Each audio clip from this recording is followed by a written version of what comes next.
бізде қазір дүниетану сабағы, біз мен сендерді осы сабақты қазір бұлым түймедағы әдісі бойынша жүргіземін. Онда бұлым түймедағы әдісінің, түймедақ деген өзі не болады? Гүл, иә?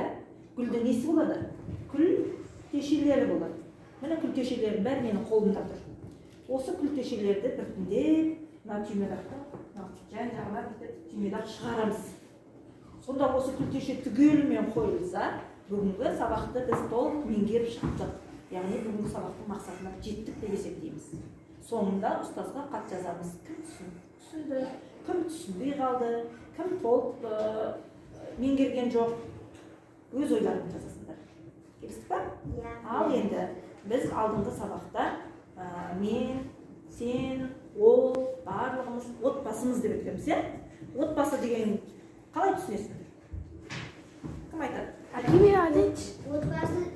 Отбасы деген бір-біріне жақын адамдар деп түсінеміз. Олар бір-бірін жақсы көреді, бір-біріне көмектесіп отырады. Жақсы. Отбасында кімдер болады? Басқа болады. Отбасында кімдер болады? Ата, апа, ана, кішкентай сәбилер. Жарайсың. Жақсы. Үйдегі отбасында ата-анадан бастап әке, ана, атаң, апаң, іні, сіңлілері болады екен, иә? Енді бүгінгі өтейін деп отқан тақырыбымыз сол отбасындағы адамдардың үлкен аталарымыз бар дедік қой. Енді бүгінгі сабақ менің ата тегім қайдан бастау алды? Яғни мен шежіреде менің ата тегім кім? Болмаса ұруым кім? Міне соны бүгін білетін боламыз. Бәрінің өздерінің ұруларын білетін шығарсыңдар, иә? Мысалы, кім айтады? Менің ұруым мысалға Ошақты. Тағы кімнің? Ошақтың ішінде Байсары мысалға. Солай әркім өзінің ата тегін және ұруын білу керек. Әбдіжаппар? Мен ойық моның ішінде қызыл. Жарайсың, тамаша. Тағы кім өзінің ұруын шежіредегі ата тектерін айтып бере алады, айта ғой. Мен сиқымның ішінде қарағым. Өте тамаша, жақсы. Тағы енді міне бұл бірінші күлтедақты біз жайлап уже естеп жатырық деген сөз. Таптық, білеміз қазір мен күлтелердің бәрін қояйын. Күлтелердің бәрін бұлай кесіп дайындап қойғанмын. Қарапайым сұраққа барлығымыз жауап бердік. Біразымыз жауап бердік. Енді не күлтенің бірінші гүлдің түймедақтың бірінші күлтесі ілінді. Енді екінші күлтесіндегі сұрақ мынандай. Анықтаушы сұрақтар. Енді оны анықтап беруіміз керек. Қарапайым сұрақтарға жауап беріңдер. Отбасы туралы, үйде кім туралы. Енді анықтаушы сұрақ. Анықтап тұрған біздің ата тегімізді анықтайтын біздің неміз.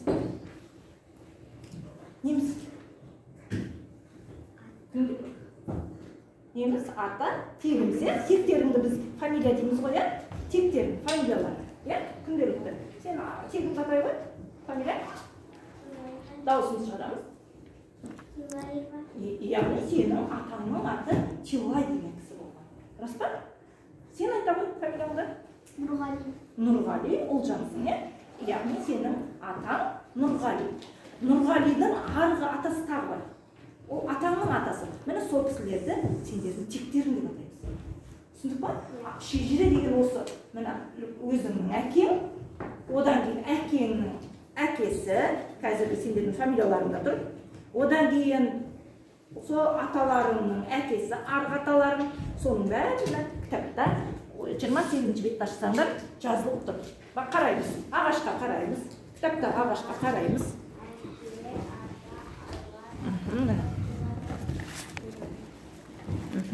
Кітаптағы ағашта бәріміз оқимыз. Астынан бастаймыз. Не деп бастаймыз? Біріншіден бастаймыз. Бірінші бала, әке, Ата, баба, төп ата.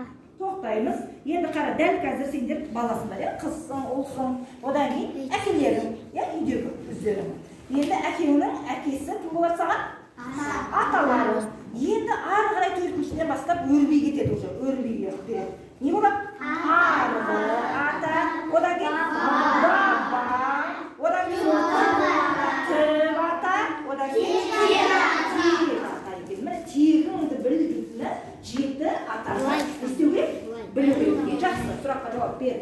Енді келесі сұрағымыздың үшінші сұрақ.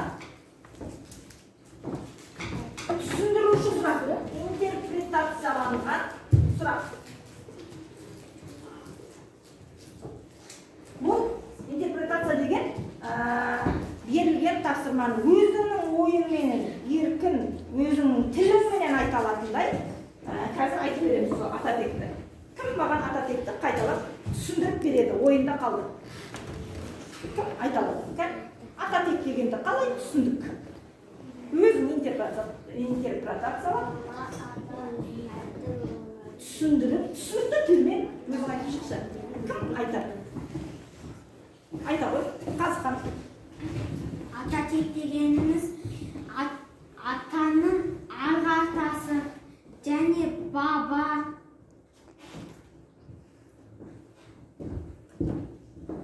Дұрыс айтасың. Келесі тағы да кім айтады?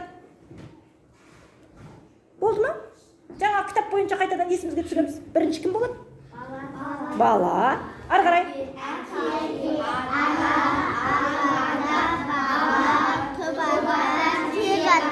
Жақсы екен. Енді осының әрқайсысына өздерің ата-аналарыңды қойып шығыңдар. Бірінші, бала дегенге кімді қоясың? Соны алдарыңда бәрінің стикер тұр. Стикерді көрсетеміз. Стикер бар, я? Стикер бар алдымызда. Балалардың қолында стикер бар. Сол стикерге, сол талдағы біріншіден бастайсың. Бала, әркім өзіңнің атыңды жазасың. Бала деген жерге. Қыз өзіңнің атыңды жаз, ол өзіңнің атыңды жазамыз. Бірінші. Аттарын жазасың, әркім өзіңнің атын жаз.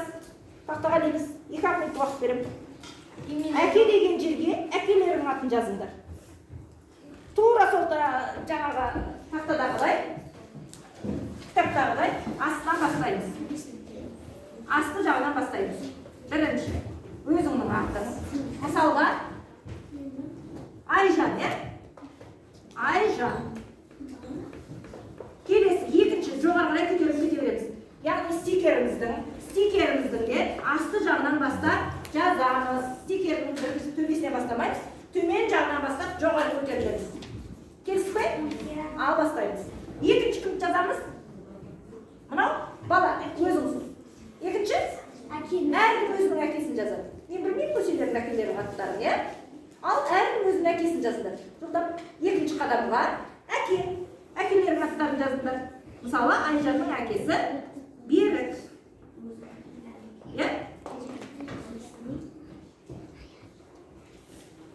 Әкеден кейін үшінші кім тұр? Ата. Енді Берік деген сенің әкең ғой. Мысалға, Айжанның әкесі ғой, е? Енді сол Айжанның әкесінің әкесі, яғни сенің атаң. Аталарының аттарын жазыңдар. Папаларының әкесін білесіңдер ғой, е? Папаларының әкесін білесіңдер? Атын жазамыз. Міне қазір жайлап отырып, осы тек атаға дейін 7 атамызды алып тұрамыз. Сөйтіп соны бәріміз біліп жүруіміз керек. Бәріміз жаттап жүруіміз керек. Міне бұл осы өздерінің түсіндіруші сұрақтары. Менің түсіндіруім сендердің сол сұраққа жауап берулері. Кім жақсы жауап берді? Дайын тақтаға келеміз.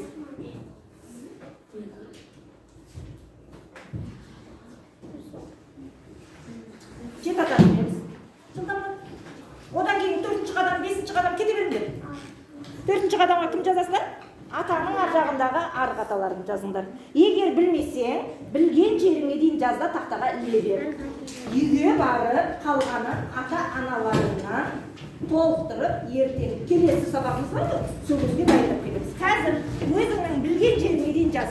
Қанша бала 3-ші қатар 3-ші жаққа жаз, ана жаққа іле бер, бәрін бір жерге емес. Ортадағы қатар не яқа? Не яқа неміз ғой, не қалса? Бірінші қатар не яқа іле бер, бәрін бір жерге башық бол. Білгенше, өздеріңнің білгеніңше іл, білмеген жерлеріңді мамаларыңнан сұрап аласыңдар. Бірақ атамын еңі бұл.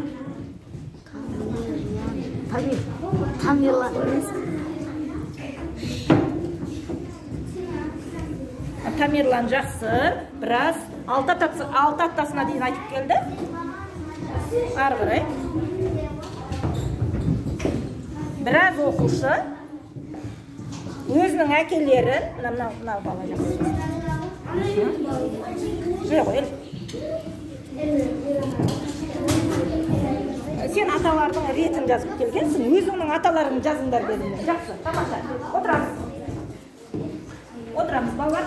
Жақсы. Жақсы, отырамыз. Отыра ғой. Ал енді, балалар, қараймыз.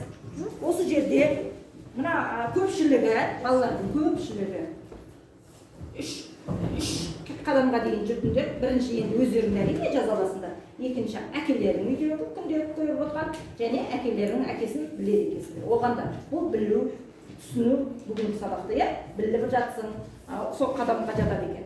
Соны жайлап қолданып жатыр, жазып, ойымыздағының бәрін анықтап, білгенімізді барынша біліп жатыр, бірақ әлі де толық емес. Үйге барып, келесі сабаққа дейін 7 атаны жаттап, келесі жолда тақтаға қайтып шығып білгенде толық 7 ата тұру керек. Түсінікті ма? Әрбір бала білу керек. Жақсы. Келесі тамаша, бәріне жақсы деген баға қояды. Енді келесі қадам төртінші күлтеміз. Жаңағы түймедақтың 4-ші күлтесіне келіп қалдық.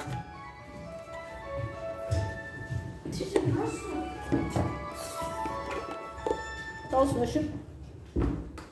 Басқыста даусын. 4-ші қадамды балалар оқимыз, шығармашылық сұрақ дейді.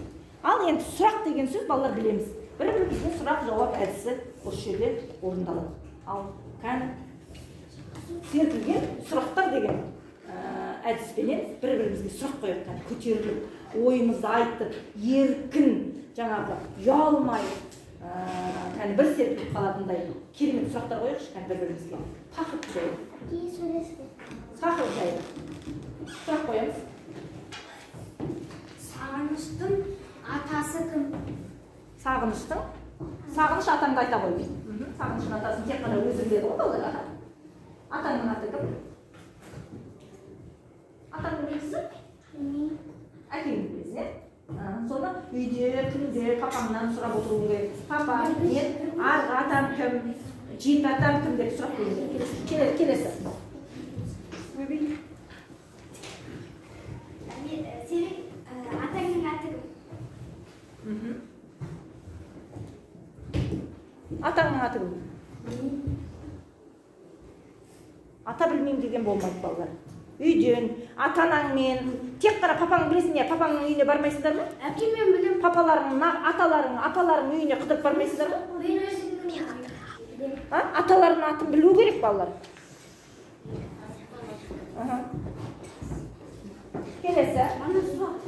Келесі сұрақ.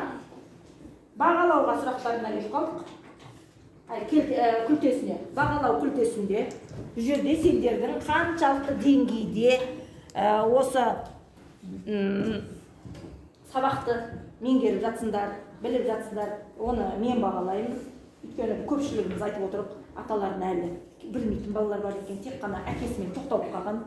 Олай болмайды балалар. Үйге барып, әкемнен сұрап, фамилияларын, қазір аталарының фамилиясында тұр көпшілігімнің. Сол атамның аты кім? Кейбіреулер атасын білгенменен атын сұрап үйренбегенсіңдер ғой. Ата жүре бермейсіңдер. Енді сол аталарының атын білу керексіңдер. Ол атаңның тағы сұрап, сіздің әкеңіздің аты кім? Мен жеті атамды білуім керек деп ата-анаңмен сұхбаттасады. Түсінікті ме? Сөйтіп айта қой. Мен мамам әкесі. Мамаңның әкесі ол нағаш ата. Өз аталарыңды айтасыңдар балалар. Нағаш ата қыз баланың әкесі, шешесі, ол нағашы болып кетеді. Бізге әкелерінің ата-анасы керек. Мен білем. Ғазиз. Атаңның аты? Ғазиз, тамаша. Ғазиздің әкесінің атын білесің бе? Нұр. Жоқ, сенің әкең ол Нұр. Ғазиздің әкесінің аты Ташимбет, Ташимбет, фамилиялары. Ташимбет. Міне өстіп фамилиямен кете береді ғой, сендерге фамилия тектен тек берілмейді балалар. Ол сендердің тектерің, ата тектерің. Сол арқылы сендер тектеріңді фамилия жалғастырушы деп ұл туғанда қуанады. біздің тегімізді жалғастырушы дүниеге келді. Түсінікті ма? Ол тектерің сенден фамилия болып беріліп кетеді. Ұмытпау керек. Жақсы. Бүгінгі сабақта көпшілігіңе орта деген баға қоямын. Жоғары деңгейде баға қоя алмаймын. 10 деген 9 деген балды қоя алмай отырмын. 7, 8 ауызша сұраққа жауап беріп жатсыңдар, және кішкене стикерменде жұмыс жасап жазбаша түрде жауап беріңдер. Енді ең соңғы күлтешесі 6-шы тәжірибелік сұрақтар. Қандай тәжірибе осы арада қолданамыз?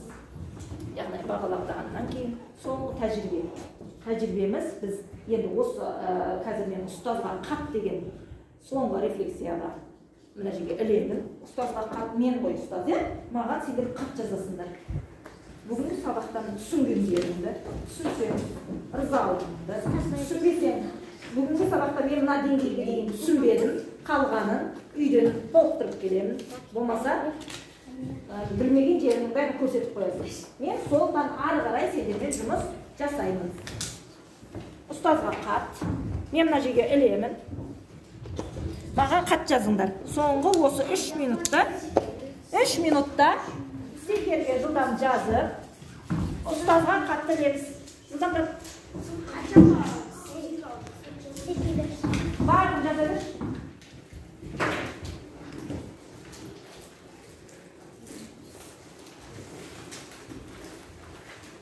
Бастаймыз балалардың жазып жатқанын. Жақсы, тамаша. Жаза беріңдер. Жарайсың. Маған өте көмекші болды. Тамаша. Жаза беріңіз.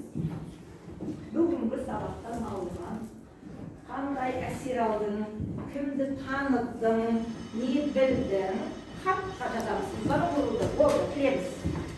Biliriz балалар. Жылдан білеміз. Biliriz. Бұдан. Ұстазға хатқа жазыңдар. Ұстазға хат келе ғой. İyi barız.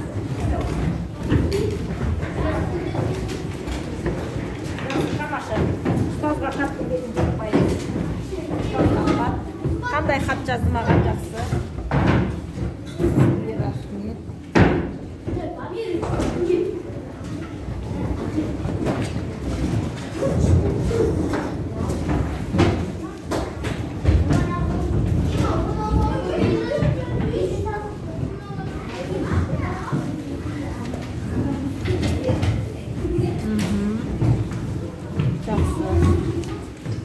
Çok olan bağlamamız. Жақсы, тамаша.